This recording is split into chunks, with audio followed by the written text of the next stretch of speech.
අයිබෝවන් ඉතිං ජනවිත් කෝසලත් එක්ක එකතු වෙලා ඉන්නවා අලවාද එක්කගෙන යනවා පොඩි පින් අති වැඩකට. මට රුමේනියාවිදි පුළුවන් වෙයිද ලේදන් දෙන්න.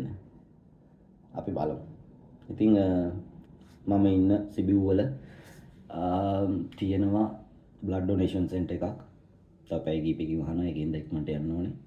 ගිහිල්ලා බලමු. මම දැක්ක එක රිවිව් එකක තියෙනවා පේමන්ට්ස් වලට තමයි බ්ලඩ් ඩොනේට් කරන්න පුළුවන් කියලා. මම කලින් පේමන්ට් එකක් දාගත්තේ නැහැ. ඉතින් අද ගිහිල්ලා ඩොනේට් කරන්න පුළුවන් නම් එහෙමයි. එහෙම නැත්නම් පේමන්ට් එකක් දාගෙන මගේ ඊළඟ ඕෆ් එක දවසේ මම බලාපොරොත්තු වෙනවා බ්ලඩ් ඩොනේට් කරන්න. ඉතින් හරි ආඩම්බරෙන් කියන්න ඕන කාරණයක්. කොහොම වුණත් මං හිතන්නේ මට රෆ්ලි මතක විදියට මේ මගේ 24 වෙනි වතාව බ්ලඩ් ඩොනේට් කරන. ඉතින් 23 වතාවක් ලංකාවේ තුලදී ශ්‍රී ලාංකිකයෝ වෙනුවෙන් මම බ්ලඩ් ඩොනේට් කරලා තියෙනවා. වැඩිපුරම අපේක්ෂා හොස්පිටල් එකට මහරගම. ඉතින් අපි බලමු රුමේනියාව ඇතුළේදී ඔයගොල්ලන්ට කොහොමද ඔයාලගේ බ්ලඩ් ඩොනේට් කරන්න පුළුවන් කියලා එකතු වෙලා ඉන්න අපි යමු. ඉතින් guys මම දැන් මගේ apartment එකෙන් එළියට ඇවිල්ලා බස් වෝල්ටේ පැත්තට යන ගමන් ඉන්නේ. මෙතන ඉඳන් මම දැන් කිලෝමීටර් එකමාරක් විතර තියෙනවා සෙන්ටර් එක ගාව තියෙන්නේ. ගිහිල්ලම බලමු වෙන්නේ.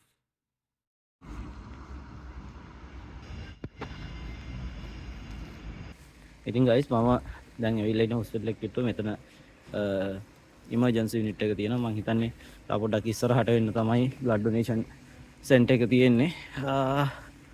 ගිහිල්ලාම තමයි බලන්නේ. මගෙත් ෆස්ට් ටයිම් මම මේ පැත්තට ඇවිල්ලා නැහැ. ගිහිල්ලා බලමු. පොඩි වැස්සකුත් තියෙනවා අද නම්. වහිනවා. සීතල. ඒ guys මම ඇවිල්ලා ඉන්නේ තියෙන්නේ මෙතනින් අතුල් තමයි යන්න ඕනේ. එතනින් තමයි මම ආවේ මේ පැත්තෙන්. මම හිතන්නේ මේ පැත්තෙනොත් එක්සිට් එකක් තියෙනවා. අපි ඇතුළට ගිහිල්ලා මොකද වෙන්නේ කියලා බලලා ඉවර වෙලා ආයේ පිළිවෙලට ඇවිල්ලා බලමු. මේ පැත්තෙන් යන්න පුළුවන්ද කියලා. ඕකේ guys මෙතනින් ඇතුළට ආවට පස්සේ මේ මෙතන තියෙනවා මේ වගේ බෑග් එකක් වගේ. මේක සපත්තු වලට දාන්න තියෙන්නේ. සපත්තු වලට දාගෙන ඇතුළට යන්න තියෙන්නේ.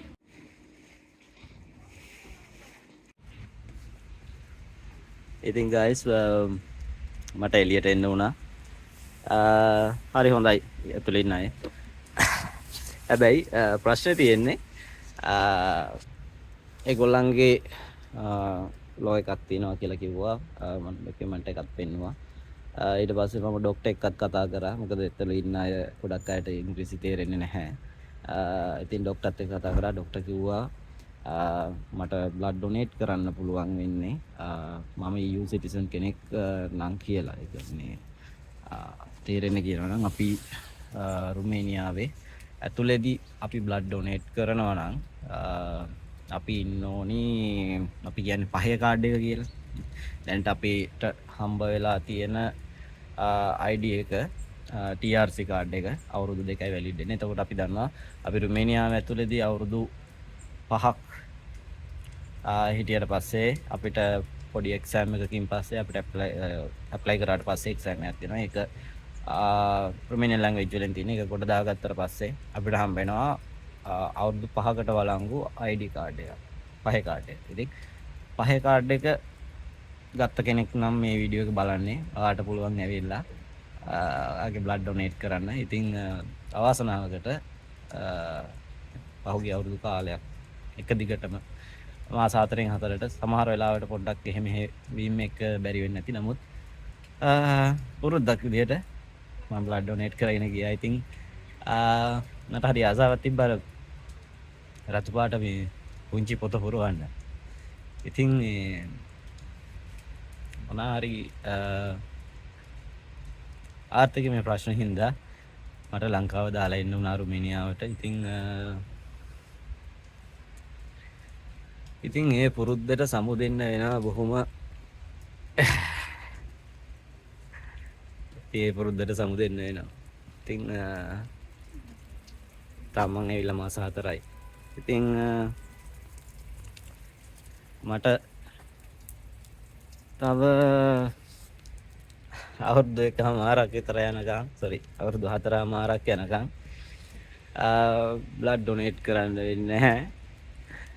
ඉතින් ඒක අපි බලමු අපි හිටියොත් රොමේනියාවේ අවුරුදු 5ක් පය කාඩ් එක ගන්න පුළුවන් වුණොත් ඉතින් අපි බලමු නේද. එහෙනම් ජය වේවා. ඉතින් ඇත්තටම බලාපොරොත්තු කඩවීමක්.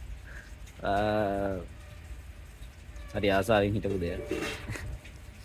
කරන්න වෙන්නේ නැහැ මේ බලමු. එහෙනම් ජය වේවා.